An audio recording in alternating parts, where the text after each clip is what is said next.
एक बार की बात है, मैं उस समय में तीसरी कक्षा में था। वृंदावन में एक अखंडानंद आश्रम है मोती झील के पास। वहां पर एक साधु भिक्षा मांगकर रोजाना जाते थे। वो सभी को बोलते राम राम बेटा, राम राम बोलो, राम राम सीता राम, सभी को बोलते। मेरे सामने से भी जब वो गुजरते थे राम राम राम राम करते हुए, तो मैं भी उनको राम राम कर देता। नाम तो मुझे मालूम नहीं था उनका, लेकिन धीरे धीरे धीरे धीरे उन्होंने सभी से यही चीज कहनी शुरू कर दी कि राम राम बोला करो, राम राम। अब जैसे कि आपको पता है कि वृंदावन जो कि ब्रज की भूमि है, वहां पर राम राम नहीं चलता, वहां तो राधे श्याम चलता है, और या फिर वहां पर राधे राधे चलता है।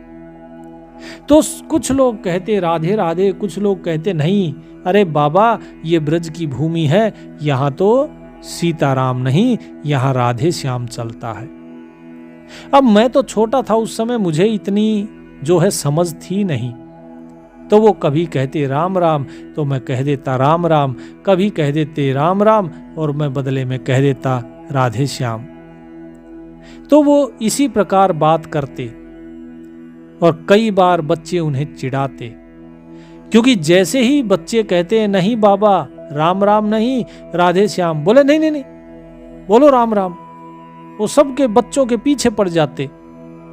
तो बच्चे अब वो देखते कि नहीं ये चिढ़ते हैं ऐसा कहने से, तो वो और ज्यादा बोलते नहीं राधे श्याम राधे श्याम, राधे राधे राधे राधे।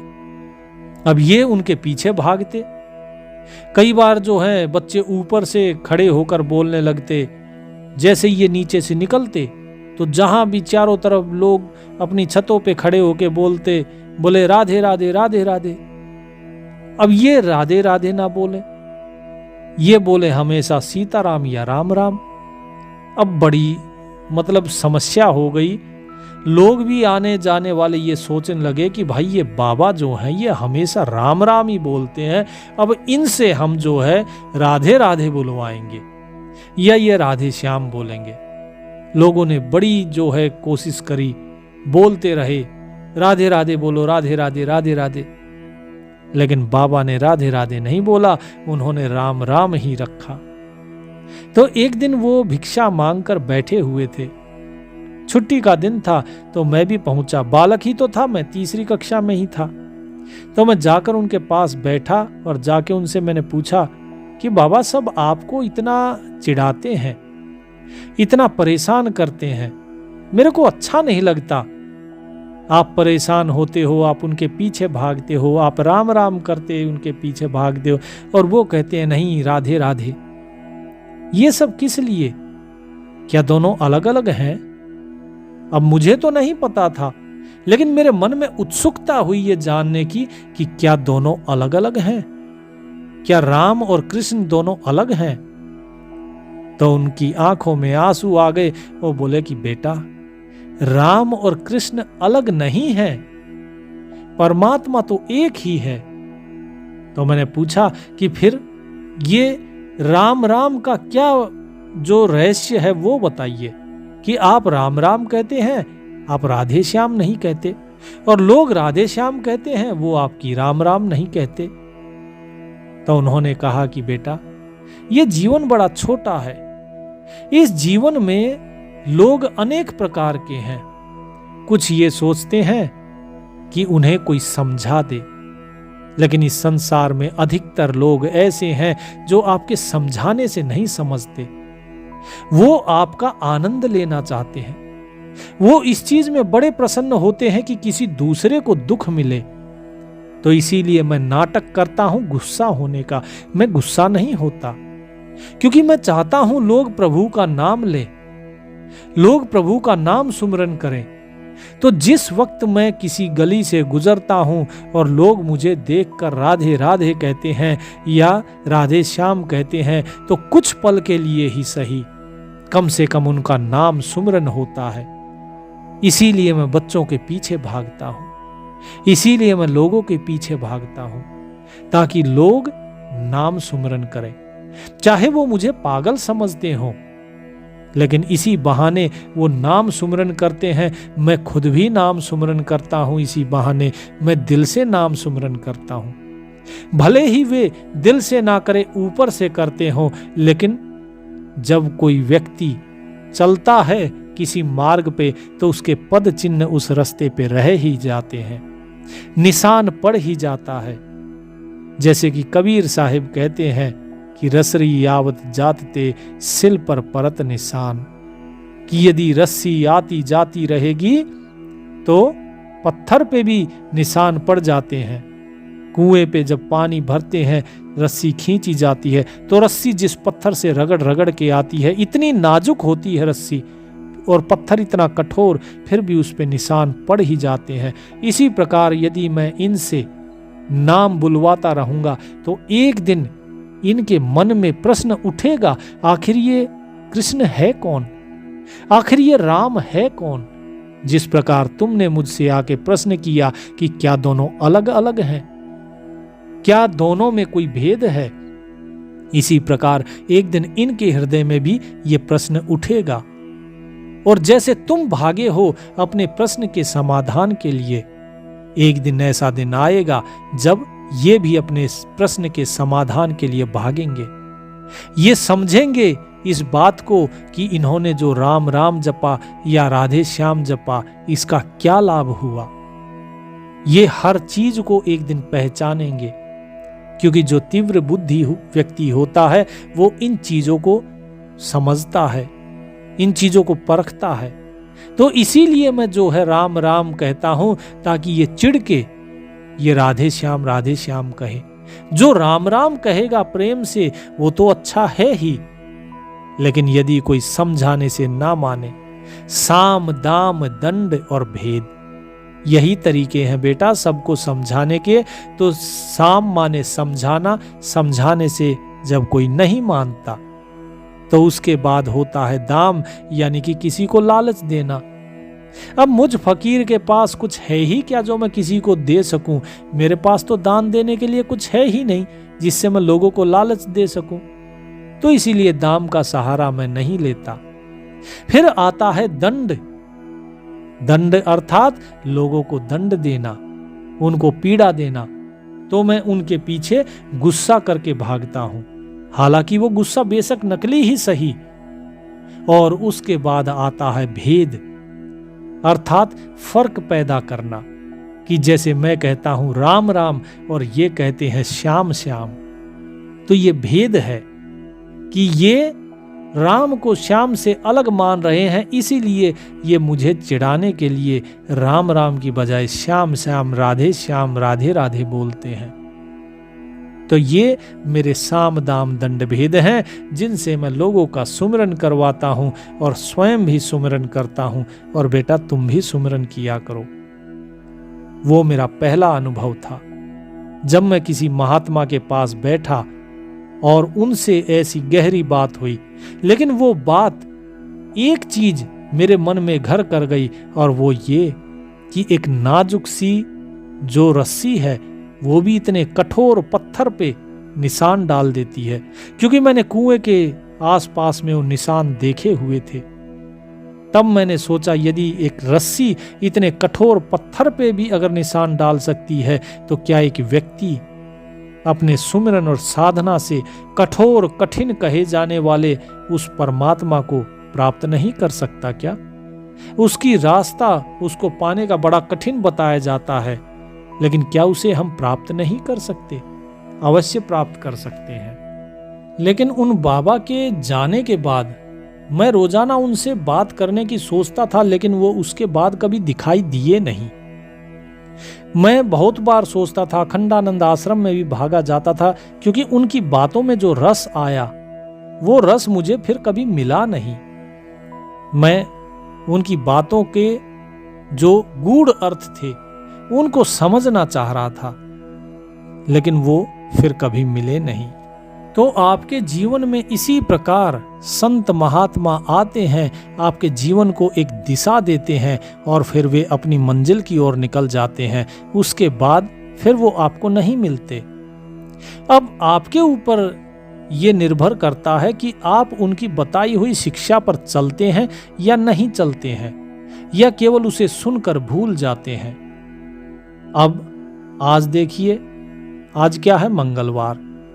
पिछले मंगलवार को क्या सत्संग हुआ था आपको नहीं याद होगा।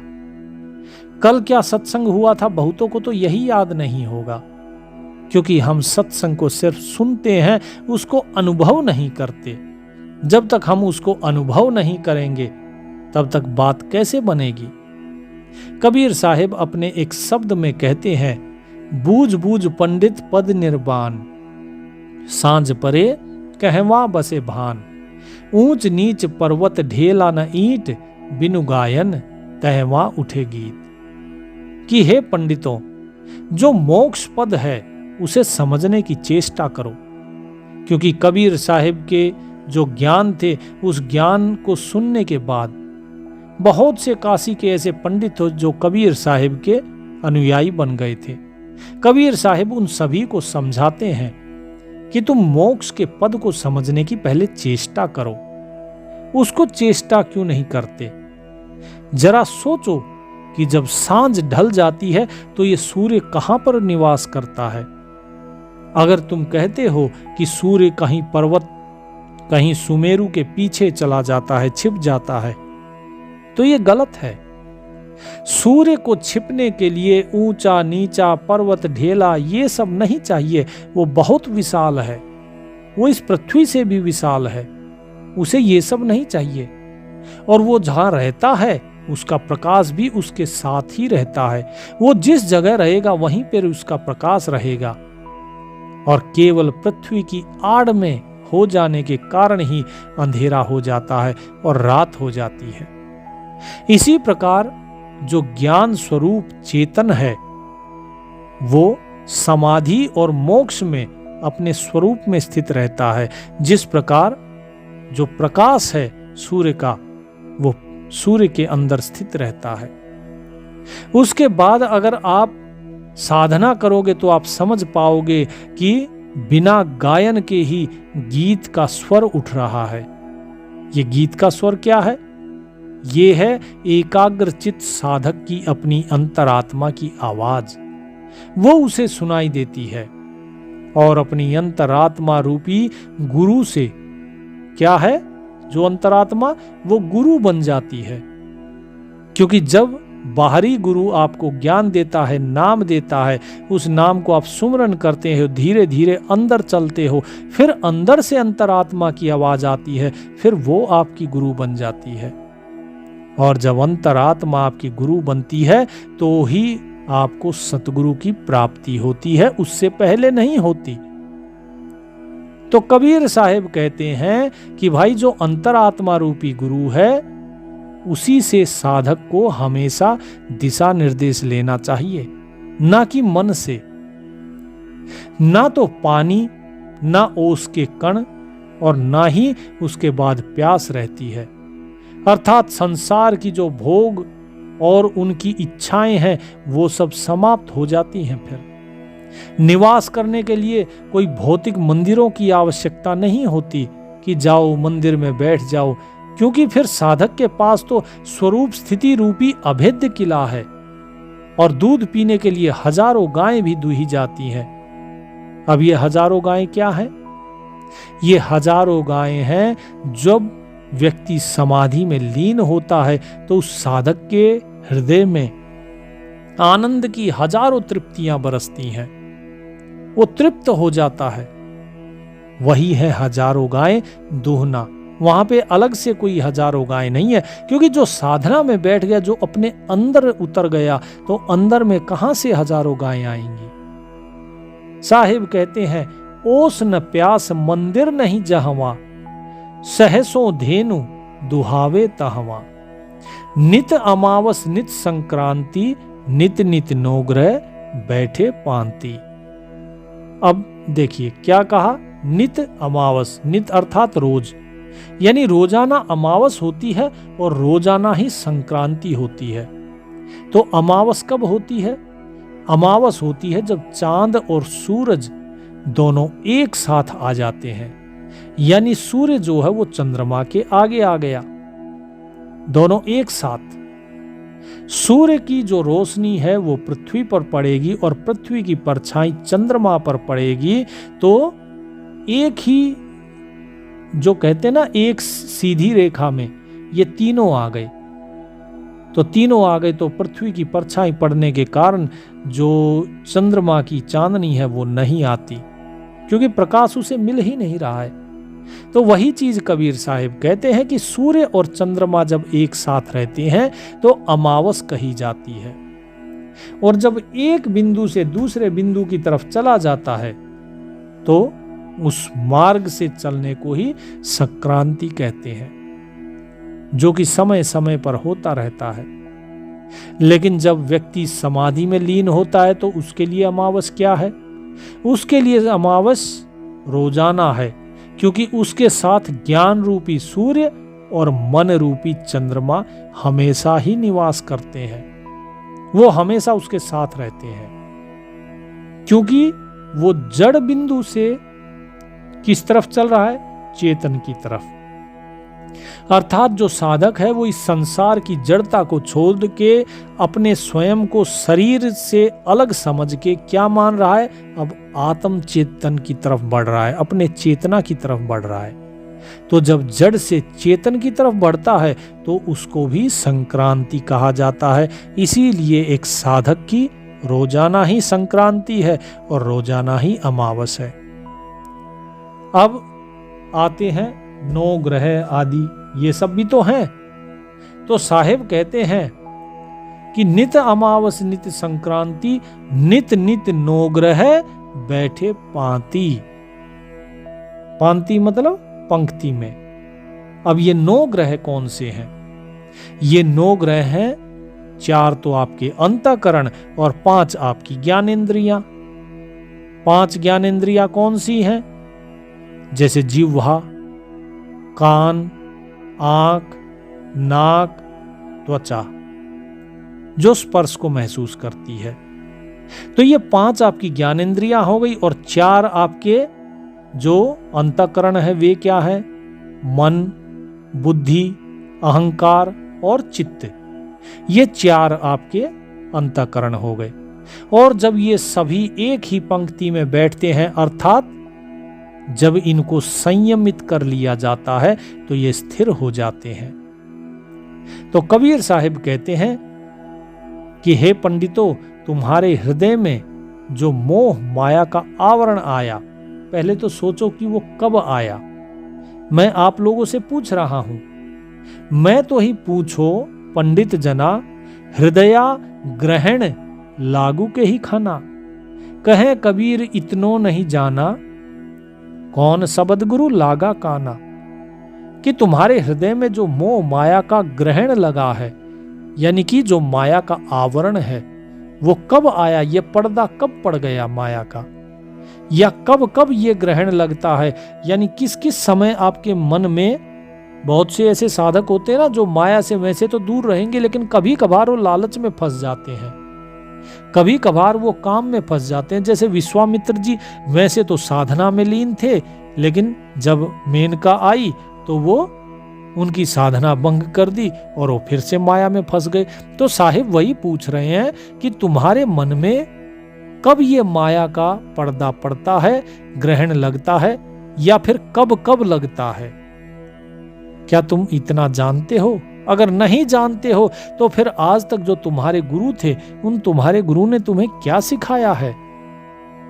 तात्पर्य कहने का यह है कि किसी के बहकावे में मत आओ, स्वयं विचार करो और स्वयं ही जानो, स्वयं ही खोजो। जब तक स्वयं कुछ नहीं करोगे तब तक दूसरे के भरोसे पे कुछ भी नहीं हो सकता। कबीर साहिब कहते हैं, तन थिर मन थिर पवन थिर सुरत निरत थिर होए। क्या क्या?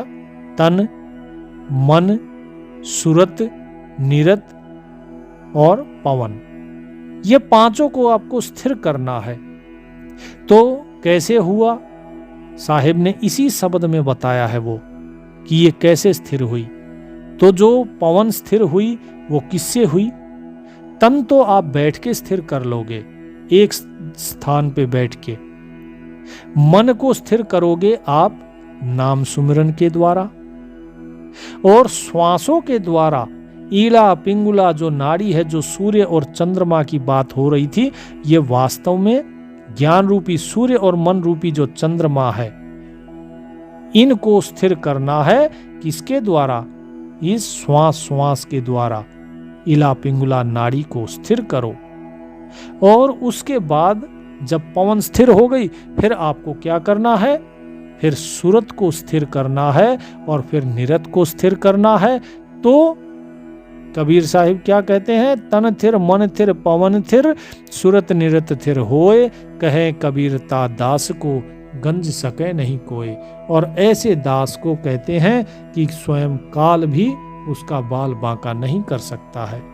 तो आप भी अपनी सभी इंद्रियों को स्थिर कीजिए, मन और पवन को स्थिर कीजिए, क्योंकि जब मन स्थिर होगा तभी तो आप स्वयं का अनुभव करोगे, स्वयं का विचार करोगे कि सही क्या है और गलत क्या है।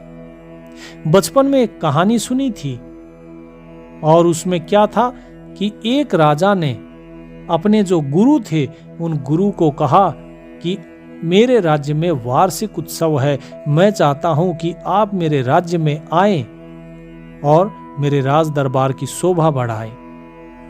तो गुरु ने कहा कि बेटा मैं क्या करूंगा, मैं ठहरा सन्यासी, मैं अपना प्रभु भजन में रहता हूं, मुझे यहीं रहने दो। लेकिन राजा के बार बार अनुरोध करने पे उनके गुरु ने कहा कि ठीक है, मैं आ जाऊंगा। अब जिस दिन वो सब कुछ होना था प्रोग्राम, उस दिन जो है आयोजन से थोड़ी समय पहले ही गुरुजी पधार गए और गुरुजी को देखकर राजा बड़े प्रसन्न हुए। उन्होंने कुछ स्वर्ण मुद्राएं गुरुजी को दे दी कि गुरुजी देखिए, आयोजन होगा, बहुत सी चीजें होंगी, नृत्य भी होगा, यदि आपको किसी की कला अगर अच्छी लगे तो कुछ एक स्वर्ण मुद्राएं देकर और उसका अभिवादन कर दीजिए, उसका सम्मान कर देना। अब जो उनके गुरुजी थे उन्होंने कहा कि ठीक है राजन, जैसी आपकी इच्छा। सभी लोग बैठ गए और बैठने के बाद और शुरू किया गया आयोजन। बहुत सी चीजें आई और उसके बाद अंत में जो राज नर्तकी थी उस राज नर्तकी का नाच शुरू हुआ, उसका नृत्यन गायन शुरू हुआ। तो उसने एक छंद कहा, बहु बीती थोड़ी रही येहू बीती जाए, एक पलक के कारणे ना कुलय दाग लग जाए। जब उसने ये कहा तो जो गुरुजी थे उनके पास जितनी मुद्राएं थी उन्होंने सारी मुद्राएं, अपनी स्वर्ण मुद्राएं उस नर्तकी को अर्पण कर दी और वापस आकर बैठ गए। उसके बाद वही छंद उसने कुछ देर के बाद फिर से कहा। वो इसलिए कह रही थी क्योंकि जो उसके तबले वाला था, आधी रात हो गई थी, वो तबला बजाते बजाते ऊँघने लगा था। नर्तकी ने सोचा कि अभी तक बड़ा अच्छा चल रहा है, नाचना गाना नृत्यन गायन बढ़िया है, तबला भी सही है, लेकिन अब ये ऊँघने लग गया, कहीं ऐसा ना हो कि इसे नींद आ जाए, झपकी लग जाए और ताल बिगड़ जाए और उसके बाद जैसे ही ताल भंग होगी राजा पुरस्कार की जगह कहीं दंड ना दे दे।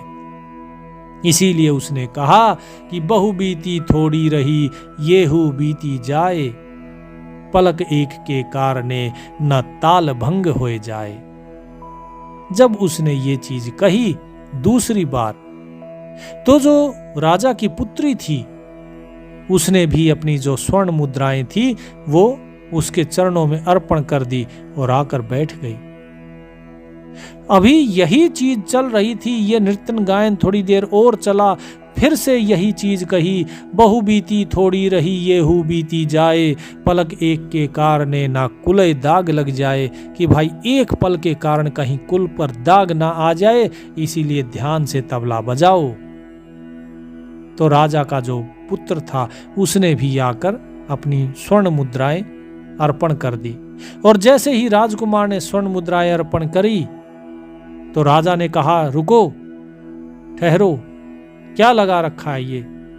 तुम एक ही छंद बार बार बोलती हो और ये सभी लोग अपनी स्वर्ण मुद्राएं तुम्हारे चरणों में लाकर रख देते हैं। क्या सारे राजमहल को लूट कर ले जाना का इरादा है क्या तुम्हारा?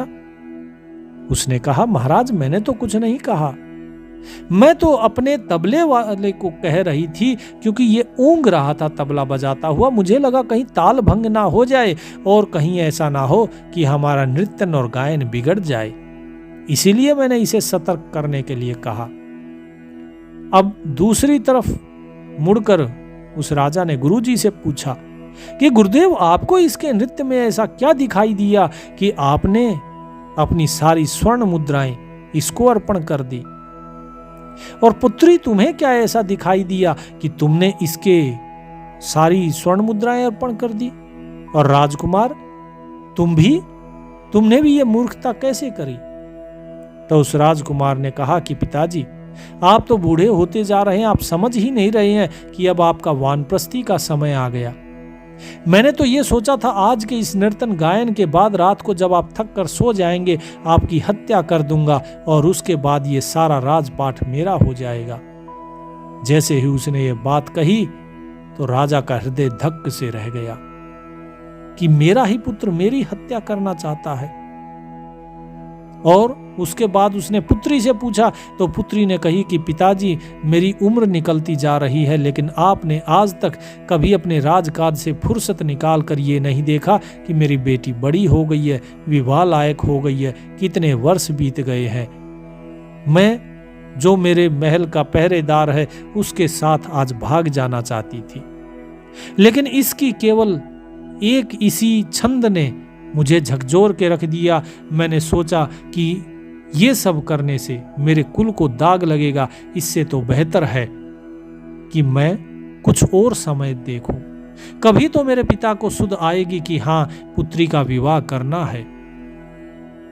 तो उस राजा ने फिर अपने गुरु की तरफ मुड़कर कहा कि महाराज, गुरुदेव, मैं वाकई में बहुत ही नीच हूं, जो आज तक इस राज के लालच में बैठा रहा गद्दी पे, कभी अपने बेटे की तरफ देखा ही नहीं कि उसे भी कुछ सिखाया जाए। मुझे कब का इसका राज तिलक कर देना चाहिए था, और ना ही मैंने कभी अपनी बेटी की तरफ ध्यान दिया, राजकाज में ही फंसा रह गया।